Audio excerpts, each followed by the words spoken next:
began with a Craigslist advertisement that reeked of unreality. Night shift cleaner wanted. A staggering $30 an hour, no experience necessary, and absolute obedience to instructions a must. I'd navigated enough online scams to recognize the stench of a pyramid scheme, or something far more sinister, but the promised wage was too tempting to dismiss outright. Laid off from my warehouse gig a mere 3 weeks prior, I couldn't afford the luxury of selective employment. So, with little hope, I applied.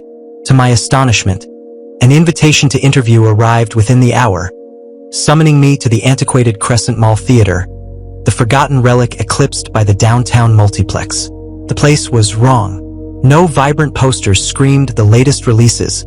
No shimmering banners hung from the ceiling. Instead, faded prints of long-forgotten movies lined the walls, their colors leached away by sun and time, leaving them warped and ghostly. The air hung heavy with the scent of waxed floors and ingrained dust. But beneath it lay something else, a cloying sweetness like burnt sugar left too long to blacken on the stove. The man waiting in the lobby introduced himself as Mr. Alden. He was a figure of rigid formality in a crisp, outdated uniform. A pristine white shirt, a navy vest, and a silver name tag bearing the stark title manager. His hair was meticulously combed, not a single strand daring to stray. His smile was a mere contraction of the lips, failing to engage his eyes. "Sean, is it?" I managed a dry nod. "You have no prior theater experience?" "No, sir, but I learn quickly." He met my statement with a gaze that suggested its utter irrelevance. "This job isn't about learning, Sean. It's about following. If you can follow rules, you'll do fine." He presented me with a laminated sheet, the plastic thick and worn at the corners. At the top, the title read Rules for Night Staff. The list was concise, only 7 points. I scanned them quickly. Do not enter Theater 6 after midnight, regardless of what you hear within. If Theater 2 is unlocked upon your arrival, lock it immediately and do not look inside. If someone knocks on the emergency exit from the inside, do not respond. The concession stand must be cleaned first. Do not consume anything found behind the counter. If the intercom plays music, cease all activity and remain still until it stops.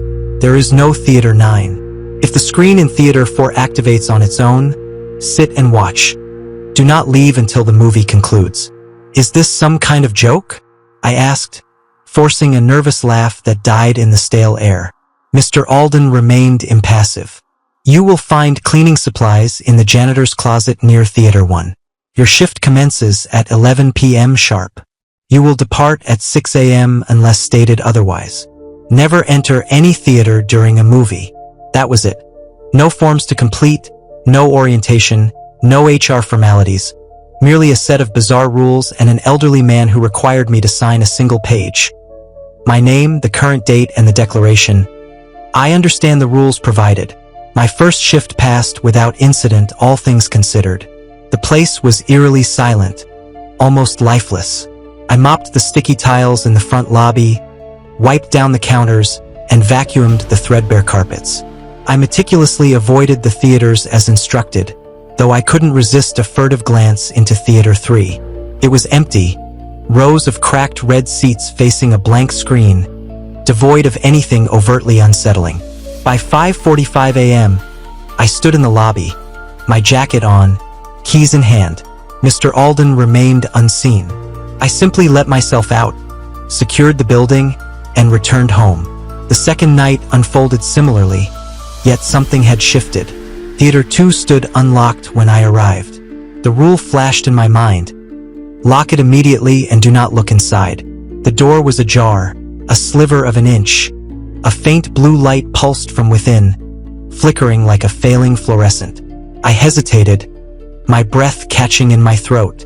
A scraping sound echoed from within, slow, deliberate. I inhaled deeply, forced the door shut, and locked it. My hand trembled on the cold metal knob. It wasn't until the third night that the thought of quitting began to take root. Not because of any grand, dramatic event. Not yet. It was simply the growing unease, the pervasive sense that something was profoundly wrong with this place. Time seemed to stretch and warp. The clocks appeared perpetually out of sync. I turn a corner and feel the unsettling sensation of being watched. At 3:22 a.m., the intercom hissed, then music, though not precisely music, more like a warped lullaby, slow, distorted, as if an ice cream truck were playing underwater. I froze, the mop slipping from my grasp and landing with a dull thud on the damp tile floor. The sound wasn't loud, but it seemed to permeate every corner of the building. So I stood, obeying the rule, standing perfectly still. A minute stretched into 2. The music ceased, replaced by the soft, static hum of silence. My body sagged with relief. I accomplished little cleaning after that. By the end of my first week, I had witnessed enough to understand that the rules were not mere suggestions. They were lifelines in a place where sanity frayed at the edges. That was the night I heard the knocking. I was carrying out the trash, heading toward the back corridor where the emergency exit stood. No one was supposed to be in the building. I had meticulously checked every room twice. And then it came, 1 knock, then 2, then 3. I froze, my heart hammering against my ribs. The sound emanated from the emergency door, the one designated for use in case of fire only, but the sound wasn't muffled or distant. It was too distinct, too sharp, as if the knocking originated not from the door itself, but from the opposite side of the hallway. "Hello," a soft voice called out. I remained silent. "Can you hear me? Please, I need help. I got locked in." A woman's voice, young, filled with a desperate plea. "Please don't leave me." My feet remained rooted to the spot, my fingers clenched into tight fists. Every instinct screamed at me to open that door, but I didn't, because one crucial detail was wrong. There was no panic bar on the emergency exit. Could only be opened from the inside. Whoever was knocking had come from somewhere else entirely. And then I heard her say, my silent, "Can you hear me? Please, I need help. I got locked in." A woman's voice, young, filled with a desperate plea. "Please don't leave me." My feet remained rooted to the spot, my fingers clenched into tight fists. Every instinct screamed at me to open that door, but I didn't, because one crucial detail was wrong. There was no panic bar on the emergency exit. Could only be opened from the inside. Whoever was knocking had come from somewhere else entirely. And then I heard her say my name. "Sean, please. I know you're there. I can feel you." That was my cue to turn and sprint. The following day, Mr. Alden left night staff a note, neatly folded on the janitor cart. It was handwritten in meticulous cursive. "Good. You listened. Not everyone does. You're doing fine. Just remember, the rules exist for your protection." That was it. No signature, no further explanation, just confirmation that the knocking was, in fact, real, that night staff had been tested, and that the rules were more than just laminated words. They were instructions for survival. By the start of my second week, night staff knew the mall theater wasn't simply old and forgotten. It was something else entirely, a place caught between the cracks of reality, hidden in plain sight. It operated on a set of rules, not just strange but sacred, guidelines seemingly etched into the very walls themselves. Breaking those rules wasn't a fireable offense. It was a death sentence. And yet, night staff stayed. I'd love to claim it was bravery, but that would be a flat-out lie. It was the rent, the looming gas bill, the last $63 teetering in my bank account, and a credit card that was already burning with debt. Whatever this job entailed, whatever bizarre rules it came saddled with, I needed it more than I feared it. Or at least that's what I tried to convince myself. The second week was also when night staff met Harper. I arrived early that night, expecting the usual echoing emptiness of the theater, but the lobby was far from silent. Someone was perched on the snack bar counter, legs swinging carelessly, wearing a red Crescent Theater hoodie that looked at least 2 sizes too big. Her hair was a wild mess, a tangle of auburn curls that looked as if she'd just emerged from a hurricane. She didn't quite fit, didn't seem to belong in this place, and yet, there she was. "You must be the new guy," she stated casually, as if we were meeting for coffee rather than in the oppressive silence of a cursed theater. "Sean," night staff replied, confused. "And you are?" "Harper. I work here too, on and off, mostly off. How come I haven't seen you before?" She flashed a grin. Because I only come when I have to, when the rules change. That phrase landed in my stomach like a stone, cold and heavy. What do you mean, they change? You think that list is permanent? Harper slid off the counter and approached me. No, Sean, the rules grow. They react, they punish, and sometimes they even warn. Night staff wanted to press her for more details, but before I could formulate a question, she pointed down the hallway. You need to check Mall Theater 7 tonight. That's not on the rules. It is now. The hallway leading to Mall Theater 7 felt unnaturally long. Night staff could swear it stretched with each step I took, as if I were walking into the mouth of a tunnel rather than a simple corridor. The overhead lights flickered erratically as night staff passed, one of them dimming just long enough to plunge me into near total darkness. Harper had vanished, no explanation, no farewell. One moment she was standing beside me, the next the hallway was empty, leaving night staff alone with the oppressive, deepening silence. I reached the door to Mall Theater 7 and stood before it. Night staff half expected it to be hot to the touch, or vibrating with some unnatural energy, but it was cold, lifeless, just a door. I opened it slowly, unsure of what I was even looking for. The theater was pitch black. Not the darkness of a movie theater, but a profound, absolute void. My flashlight barely made a dent. The beam seemed to be swallowed whole, like a match struck in a vast cave. Night staff stepped inside, one foot crossing the threshold. Nothing happened. Another step, still nothing. Rows of empty seats unfolded before me. The screen was blank, as it should be. I waited, held my breath, then turned to leave. The screen flickered just once, a brief, fleeting burst of static, and then nothing. Night staff backed out of the room without a second glance. Later that night, I discovered a new sheet on the janitor's cart. Same plastic laminate, same sterile typeface.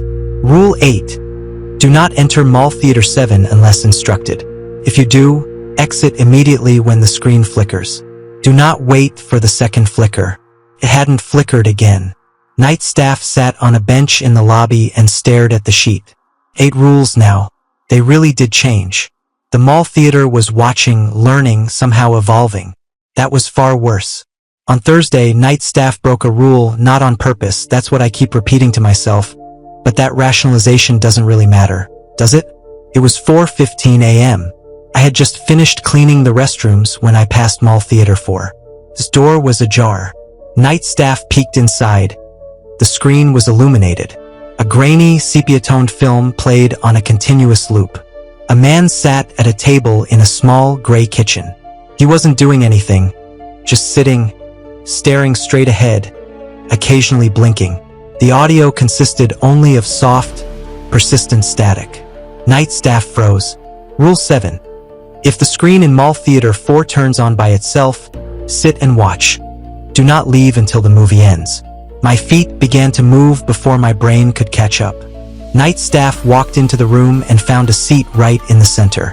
The door closed softly behind me. The man on the screen remained motionless. Time stretched on, 5 minutes, 10, nothing happened. Then, the man on screen turned his head, not toward anything in the kitchen, but directly toward me. It wasn't a glitch, it wasn't some clever film technique. His eyes locked onto mine through the swirling grain and noise. I felt the intense pressure of his stare deep in my spine. He smiled, and then he stood. Night staff doesn't remember much after that. My vision blurred. My limbs seemed to lock in place. I couldn't move, couldn't even blink. It felt as if he was stepping out of the screen, growing closer with every frame. When night staff woke up, I was back in the lobby. The sun was beginning to rise. My phone was dead, and my shoes were missing. A note was taped to the counter. You left too early. Do it properly next time. There was a single bullet point below it. Rule 9. If the figure on the screen stands, do not look away, do not close your eyes, do not move. By the weekend, I had stopped trying to rationalize things. I didn't Google the Mall Theater, didn't ask Mr. Alden for clarification. I didn't even tell my roommate, who probably thought I worked for a janitorial service or maybe as a night guard for an empty office building. Some truths weren't safe to say out loud. Harper showed up again on Saturday. This time, she was sitting cross-legged on the floor in Theater 5. No movie played, no lights were on, just her and the stale air. "You watched it, didn't you?" she asked, her voice flat, not looking at me. "Then I didn't finish it." She nodded slowly.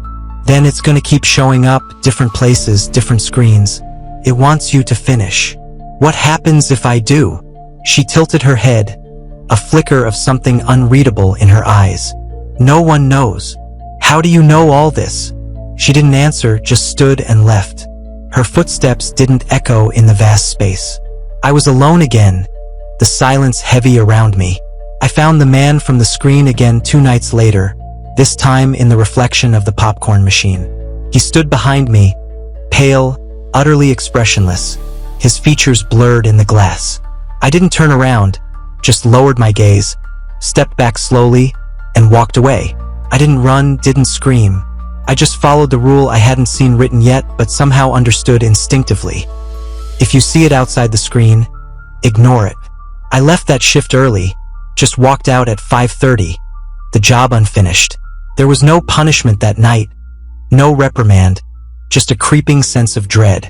The next day, a new rule appeared on the janitor's cart. Rule 10.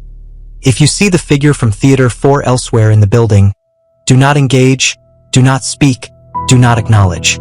By the end of week 2, I knew I was in too deep. I had started dreaming in the mall theater's colors. Dusty reds, velvety blacks, grimy gold trim. I'd wake up to the sound of distant film reels spinning or the soft rustle of popcorn.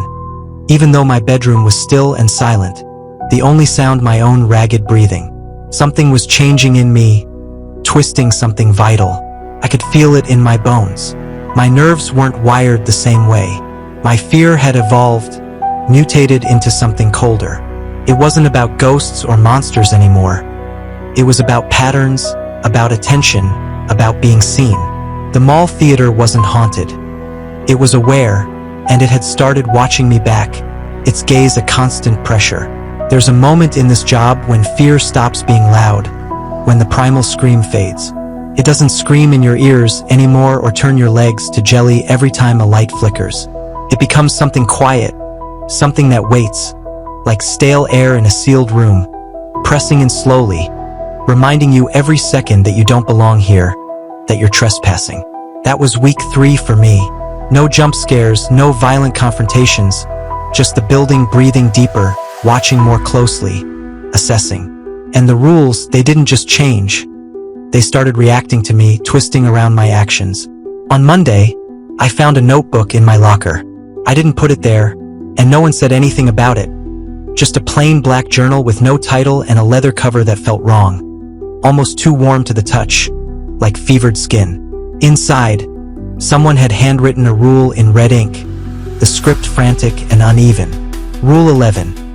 When your shadow no longer matches your movements, return to Theater 1, sit in the front row, do not look behind you. It wasn't laminated, wasn't official looking, just scribbled, like a frantic reminder to someone who couldn't trust their memory anymore. I closed the book, shoved it to the back of the locker, and tried to forget about it, to bury it under layers of denial. I should have taken it more seriously. It was sometime around 2 a.m. when I noticed it, when the world tilted on its axis. I was sweeping near the concession stand, going through the familiar, calming motions, back and forth, a mindless rhythm. Then I noticed that something was just a beat off, dissonant. I glanced down. My shadow didn't move, remained stubbornly still. I blinked, swept again. My arms moved, my body moved, but the shadow just stood there, mid-sweep, frozen in time, a dark parody of myself. And then, as if catching up, it jerked violently to match me, like a marionette pulled by clumsy, unseen strings. I dropped the broom, the sound echoing in the cavernous space. Every instinct screamed at me to run, to get out of that lobby and into the open air, to feel wind and street lights and noise again. But the notebook came back to me, its warning a cold weight in my stomach. Rule 11. So I went to Theater 1, my heart hammering against my ribs. The room was empty, of course, cold, still, the kind of stillness you only get underground, where even sound is afraid to move, where the air itself seems to hold its breath. I sat in the front row, the worn velvet cool beneath me. The lights dimmed behind me, plunging the room into near darkness. I didn't turn around. I didn't need to. I heard the door creak shut, the sound final and absolute. I don't know how long I sat there, paralyzed by dread. I counted in my head, got to 600, maybe more, the numbers blurring together. At some point, I stopped being aware of time and just waited for the presence behind me to go away, to lift the suffocating weight. It never made a sound, never stepped closer, but I knew something was there, watching, studying. I could feel the pressure of its eyes, like cold fingers on the back of my neck. A violation. Eventually, the lights came back on, flooding the theater with a harsh, unwelcome glare. I stood up, and my shadow followed me perfectly, a faithful imitation once more. The notebook wasn't in my locker anymore. It had vanished, its purpose served. On Wednesday, Harper showed up again. This time, she looked worse. Pale, almost translucent, shaking uncontrollably, dark circles under her eyes like she'd been awake for days, trapped in a nightmare she couldn't escape. She didn't say hi, just sat down heavily on the bench near the lost and found cabinet and stared at the floor, her gaze fixed on some unseen horror. "You okay?" I asked, my voice barely a whisper. She shook her head slowly, a small, defeated gesture. "He started writing again." "Who?" "The projectionist." I didn't know what that meant, didn't ask. It didn't feel like the kind of thing that wanted to be known, a secret best left buried. She looked up at me, her eyes too wide, too bright with fear. "Don't open the lost and found tonight. Doesn't matter what you hear, doesn't matter what you think you see, don't open it." "What's in there?" "Memories," she whispered, her voice hoarse. "Pieces of people who didn't follow the rules, fragments of their broken selves." I wanted to laugh it off, pretend it was a joke, a shared delusion, but I didn't, because I remembered the bag that moved in the trash chute, the impossible weight of it. Last week's warning echoed in my mind. I remembered the scream that had followed it, a sound I couldn't shake. I gave night staff a nod. "Okay, I won't open it." At precisely 3:03 a.m., the lost and found cabinet began to rattle. The sound wasn't deafening, but it possessed a sharp, metallic quality, as if something within was clawing at the interior with desperate fingernails. Then came the voice, laced with an unnerving familiarity. "When you left your keys." I instinctively patted my pockets. The keys were, in fact, right there. "Don't leave me in here. You forgot me." The voice, it was mine. Not a mere imitation, not a close approximation, but my voice, with my exact tone, my precise pitch, my unmistakable cadence. "It's cold, so cold. I can't feel my legs anymore." The cabinet door rattled with increasing ferocity. "Don't you want to see what you lost?" I recoiled, taking a step back. I turned and left, not daring to glance back, and finished cleaning the rest of the lobby in complete silence, avoiding that side of the room as if it radiated some palpable poison. In the morning, I discovered another rule, taped meticulously to the light switch. Rule 12. Asterisk: if the lost and found speaks to you, ignore it. Its contents are not yours anymore. Asterisk.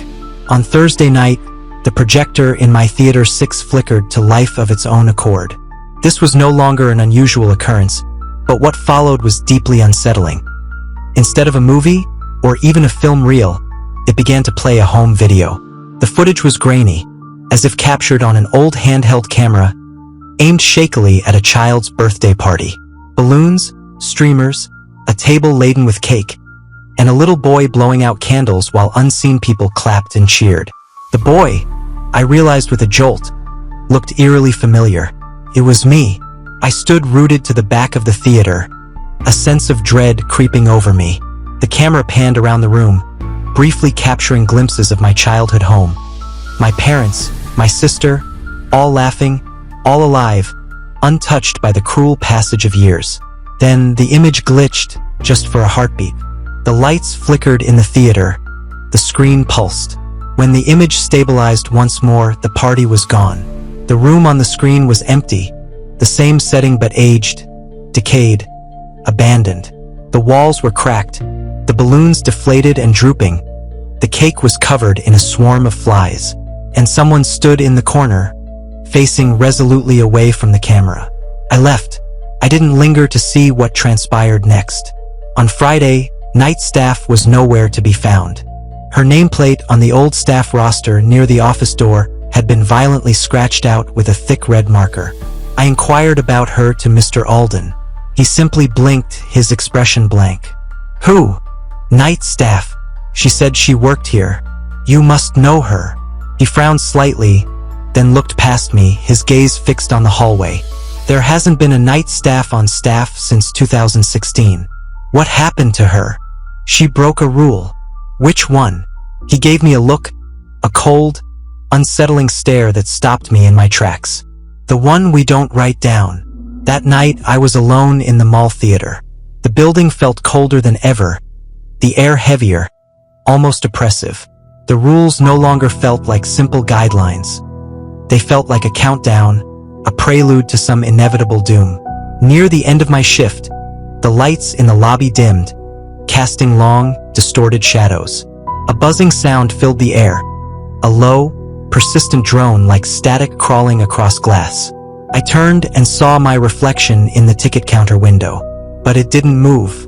My real body took a step back. The reflection remained perfectly still.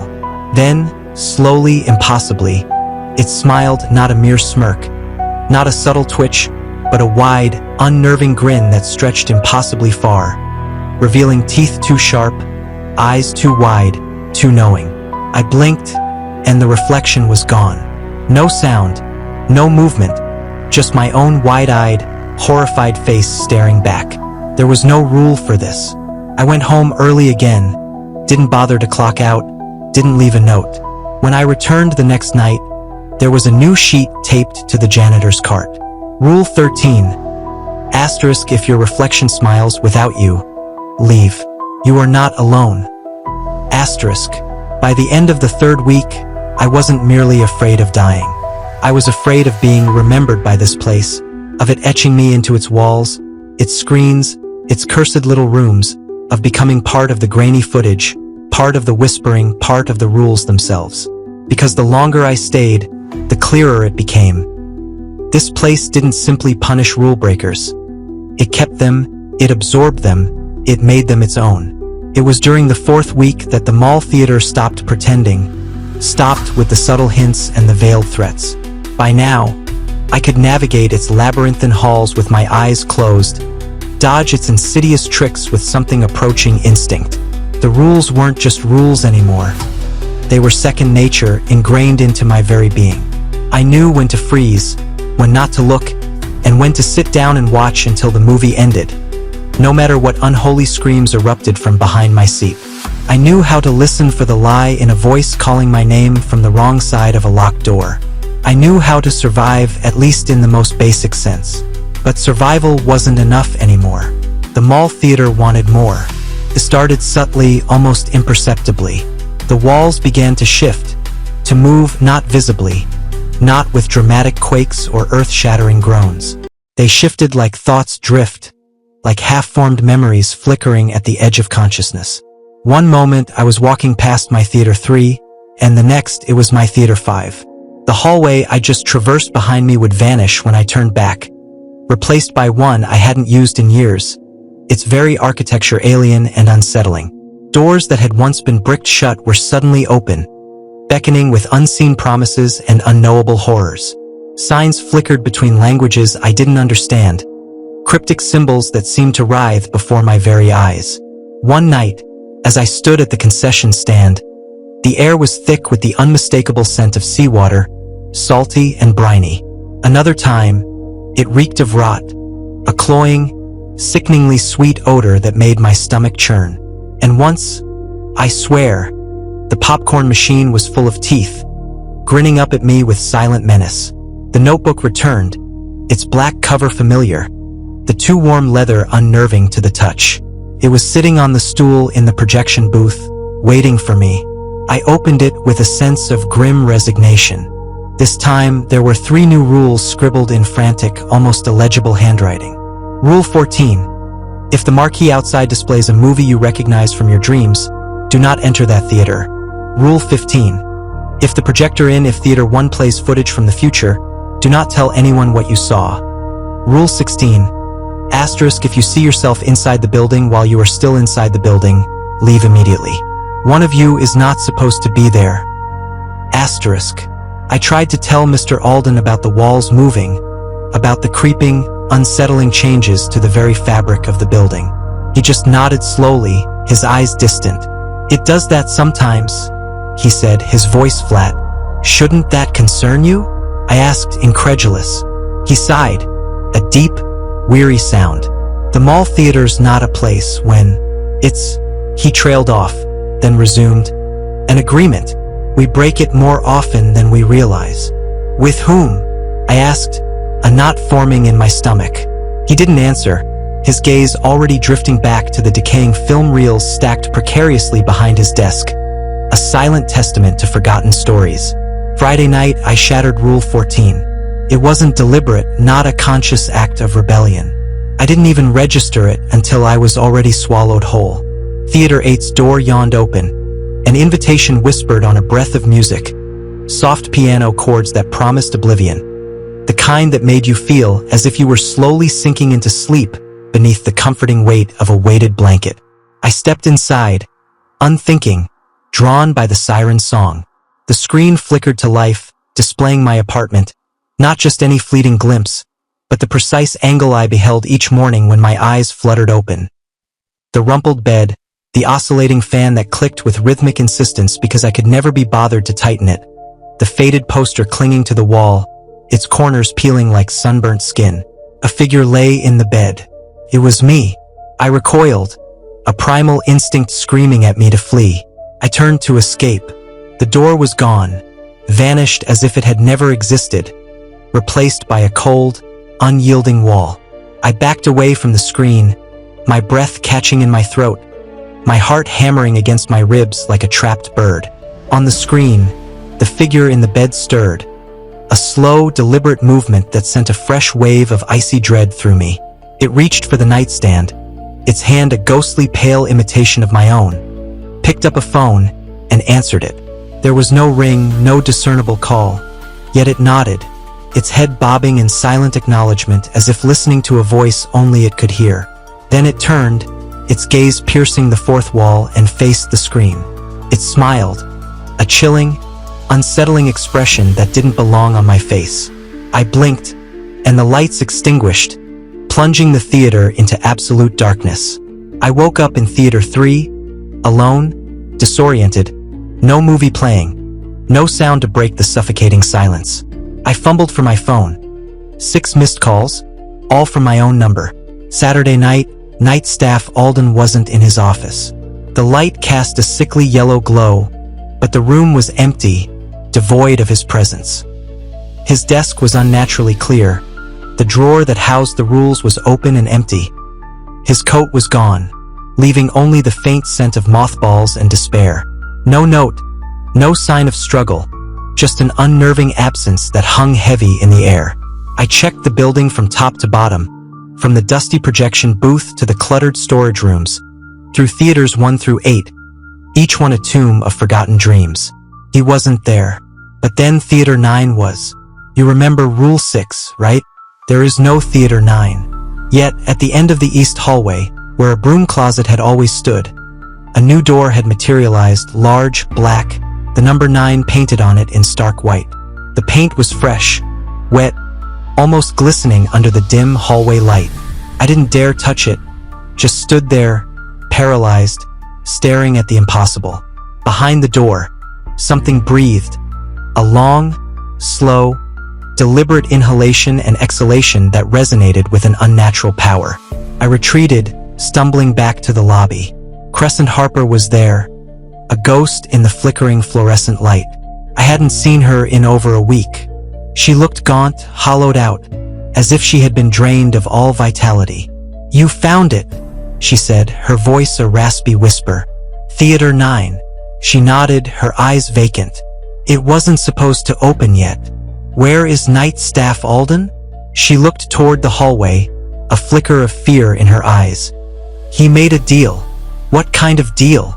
She didn't answer. Instead, she handed me a film reel. The metal canister was old, rusted at the edges, its surface pitted with age and neglect. "Play this in Theater 5 midnight. Don't stop it. Don't leave. When it ends, you'll know what to do." I opened my mouth to protest, to demand answers, but she was already gone, swallowed by the shadows of the nearly deserted lobby. Midnight arrived too quickly, a relentless march of time I couldn't halt. I stood in the projection booth of Theater 5, my fingers trembling as I loaded the reel, the cold metal of the canister biting into my skin. The machine groaned to life, a mechanical beast awakening from a long slumber. The film caught, and the screen flickered to life. It was surveillance footage, grainy, black and white, the kind that made the past feel both distant and disturbingly present. The theater lobby, empty and still, a stage set for some unseen drama. Then a figure entered the frame, me, not from last week, not from earlier that night, me in the present moment, walking past the camera that didn't exist. The film jumped to another view. The break room, me again, sitting at the table, eating from a plastic container, my movements captured with an unnerving intimacy. Another jump. The booth itself, me standing at the projector, watching the film, my eyes wide with growing horror. I looked up and saw myself watching myself, a recursive nightmare unfolding before my eyes. I backed away from the machine, a cold sweat breaking out on my skin. The air in the booth thickened, buzzing with static electricity, a palpable tension that made the hairs on my arms stand on end. My teeth ached, a deep, throbbing pain that radiated through my jaw. From the hallway outside, footsteps echoed, deliberate, familiar, each footfall a hammer blow against my sanity. I turned off the projector, plunging the booth into darkness, and the lights went out throughout the theater, leaving me stranded in a sea of black. Somehow, I ended up in the main lobby, disoriented and terrified. The screens on the walls weren't playing trailers anymore. They were playing me. Every mistake, every broken rule, every moment I failed to follow instructions exactly, replaying my failures for all to see. I saw myself looking into the lost and found, my face a mask of desperation. I saw my eyes close during the theater for screening, the forbidden act now broadcast for eternity. I saw the instant my shadow had lagged behind, betraying my presence. Then I saw Night Staff Alden. He stood in Theater 9, his hands raised in supplication, a figure in black looming over him. Not a person, not quite, more like a hole in reality given shape, a tear in the fabric of existence. Its face was an old film reel, spinning too fast to track, a blur of fragmented images. He said something, his lips moving, but the film had no sound, his words lost to the void. Then the screen went black, a final, absolute darkness. Underneath the screen, text appeared, stark white letters against an infinite black. Rule 17. If Theater 9 opens, a manager must be given. I heard someone crying, a soft, broken sob that cut through the silence. I followed the sound to the hallway.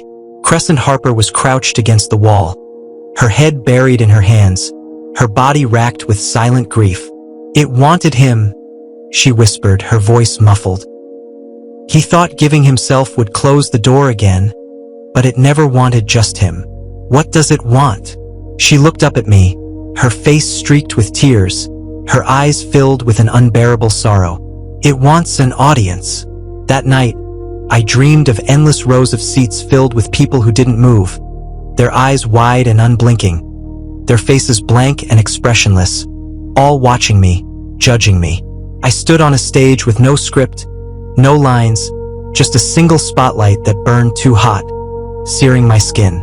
Behind me, a door opened, and the number 9 was painted on it in blood, a macabre invitation. I woke up screaming, the echoes of the dream still ringing in my ears. The notebook was on my pillow, as if it had been placed there while I slept. Only one rule this time, a single chilling commandment. Rule 18. There must always be a performance. I didn't go to work that night, Didn't check in, didn't call, just sat in my apartment, every light blazing, phone clutched in my hand, a lifeline to a world that seemed to be slipping away.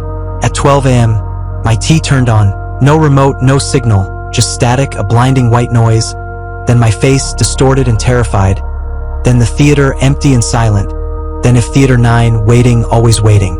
I didn't go to the theater for 3 nights, defying the unseen forces that sought to control me.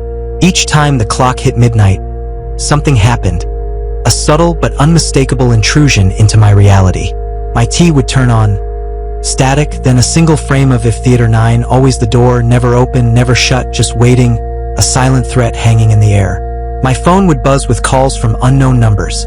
No voicemails left, just missed calls from area codes that didn't exist, phantom signals from a place beyond comprehension. I tried to sleep, tried to eat, tried to pretend that everything was normal, but the theater had already wormed its way under my skin, its tendrils reaching into my mind, poisoning my thoughts. I wasn't living anymore. I was waiting, pure and simple. Then, on Thursday night, I found a flyer taped to my apartment door, a relic of the past, old, yellowed paper emblazoned with the mall theater's logo, the one they'd retired back in the 80s. It declared, "Tonight only, final performance, doors open at midnight." Beneath that, scrawled in ink, a message, "Bring the book, don't be late." The notebook had vanished after the last rule materialized, but the moment I turned, there it was, resting on my kitchen table, open to a clean, blank page, a pen lying patiently beside it. I grabbed it and left, neglecting to lock the door behind me. I didn't anticipate needing a key. The mall theater was already ablaze with light when I arrived, not just the lobby lamps. Every theater window glowed, a soft, golden pulse like the beating of hearts behind glass panes. The air hung thick with the mingled scents of ash and candy, a sweetness burned beyond repair long ago. Night staff was inside, waiting. She offered no greeting, just a nod toward the east hallway, then turned and disappeared. I wanted to call out to ask if this marked the end or a fresh beginning, but her very posture conveyed all I needed to know. She wouldn't be present for the conclusion. The entrance to Theater 9 stood wide open, devoid of any number now, only a hollow, peeling space where paint had bubbled and flaked away. Inside, the darkness stretched on, seemingly exceeding the building's dimensions. A corridor where seats should have been, no screen, no rows, just a single aisle carpeted in deep red, vanishing into absolute black. I stepped across the threshold. The door slammed shut behind me. The corridor began to twist and turn. At times, it resembled a backstage area, complete with dangling ropes and scaffolding high above. Other times, it mirrored the tunnels behind the projection rooms, all narrow beams and the sharp tang of chemicals.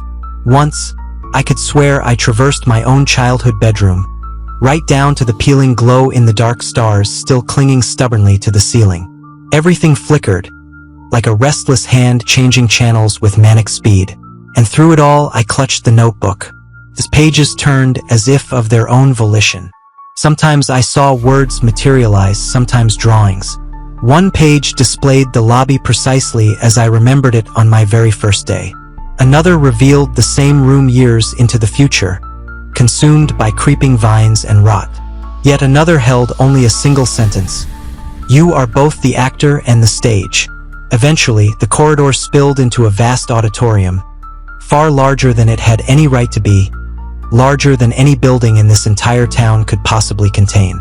Seats stretched out into the inky blackness like an ocean of red velvet, and every single one was occupied. I couldn't discern their faces, only silhouettes, perfectly still, perfectly silent, watching. The stage lights flickered to life. At the center stood Mr. Crescent. He looked weary, noticeably older, his eyes sunken deep, his hands trembling slightly, but he managed to smile when he saw me, an expression both sad and somehow proud.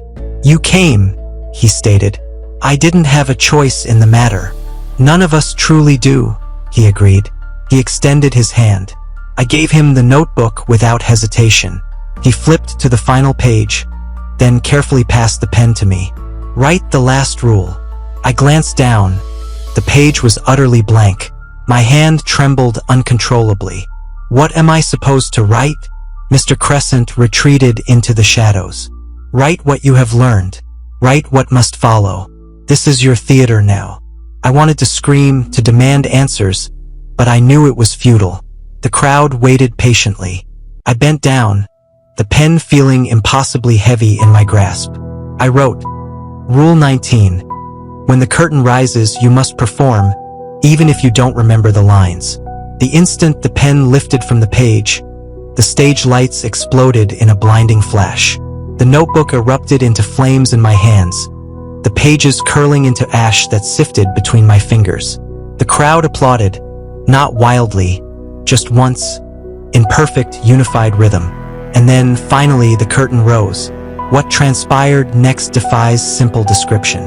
It wasn't acting, not in the traditional sense. It was memory made manifest. It was moments I hadn't even realized I'd forgotten. Childhood terrors, teenage missteps, every instance I broke a promise, every time I uttered a lie, all of it unfolded on the stage, me, dressed in costumes I never wore, reciting lines I never memorized, yet knowing instinctively what would come next. It wasn't a story. It was a raw, unvarnished confession. The audience remained motionless. They simply watched, their eyes locked on mine, their breaths held captive. And as I approached the end, standing alone beneath a pale white spotlight, the realization dawned. This wasn't an audition to leave, but an invitation to stay. When the lights faded, the silence descended, pressing in like a physical weight. Then the applause began, one by one, slow, measured, like the first raindrops before a torrential downpour. The figures rose to their feet and applauded, their hands never quite making contact, the sound somehow detached from reality. Mr. Crescent stepped onto the stage beside me. He surveyed the crowd, then turned his gaze to me. They accept. Accept what, exactly? You, as the new manager. I shook my head in disbelief. I never agreed to any of this. I didn't volunteer for this role. He placed a reassuring hand on my shoulder. You performed. You wrote the final rule. That constituted the agreement. The stage creaked ominously beneath our feet. The audience began to dissolve, their forms melting into static, drifting upward into the rafters like wisps of smoke. Mr. Crescent began to fade as well. What happens now? I asked, my voice laced with trepidation. Now, he replied, his voice growing fainter. You watch the doors, you adhere to the rules, and you write the new ones. Wait, I don't even know what I'm doing here. He offered a knowing smile. You didn't know then either. Then he vanished completely. I awoke in the office, seated at Mr. Crescent's desk, in his chair, the old clock ticking away steadily behind me. The keys were in my pocket. The first shift commenced in an hour. The janitor's cart was freshly stocked. On the desk sat a new notebook, bound in black leather, its first page pristine and blank. There was only a single note taped to the desk, a stark warning. Rule 1. Never let them know you're afraid. They can smell it. I leaned back in the chair, took a deep, steadying breath, and waited for the first knock on the door.